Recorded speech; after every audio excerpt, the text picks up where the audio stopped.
আমার উপর আস্থা রেখেছেন এবং ওনার সেই আস্থার ফসল আমি আজকে আপনাদের মাঝখানে দাঁড়িয়ে আমি আমার নেতার পদঙ্ক অনুসরণ করে আমি চেষ্টা করব সুন্দর একটি জাতি বিনির্মাণের প্রধান শর্ত আমাদের তরুণ সমাজ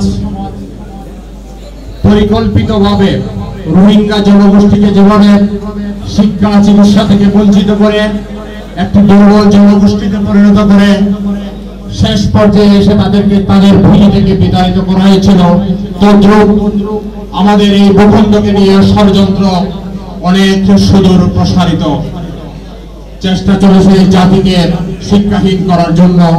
সেজন্য বারে বারে আমাদের শিক্ষা পদ্ধতি প্রতি 3 মাস অন্তর, প্রতি 6 মাস অন্তর পরিবর্তন করা হয়েছে, যাতে আমাদের ছাত্র সমাজ শিক্ষা বাদ দিয়ে অন্যদিকে মনোযোগী হয়।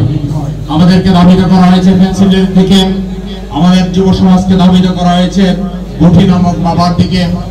এগুলা শুধু দেশীয় ষড়যন্ত্র নয়, এগুলো আন্তর্জাতিক ষড়যন্ত্রের অংশ ছিল।